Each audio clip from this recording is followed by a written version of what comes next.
Over आपल्या जिल्ह्यामध्ये कालपासनं बरेचशा ठिकाणी अतिवृष्टी झालेली आहे।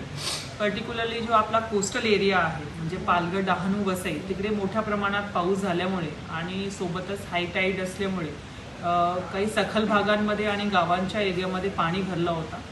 आपण ज्या ज्या ठिकाणी पाणी भरलेलं आहे तिकडे रस्ते रिस्टोर करण्याच्या अनुषंगाने खबरदारी घेतली आणि रिस्टोर होईच्या अगोदर आपण पोलिसांमार्फत तिकडे योग्य उपाययोजना केलेली आहेत टू रिस्ट्रिक्ट एंट्रीज। आपले नागरिकांची सेफ्टी जी आहे ती आपल्यासाठी प्रथम प्राधान्य आहे आणि त्यासाठी वेगवेगळे उपाययोजना आपण केलेली आहे। पर्टिक्युलरली पालघर, डहाणूमध्ये काही लोकांना आपल्याला स्थलांतरण पण करायला लागलं आहे। डहाणूमध्ये जवळपास 200 लोकांना आणि पालघरमध्ये 1001 लोकांना आपण सुरक्षित ठिकाणी हलवलेलं आहे आणि तिकडे त्यांना फूड पॅकेट्सची व्यवस्था करून देण्यात आलेली आहे।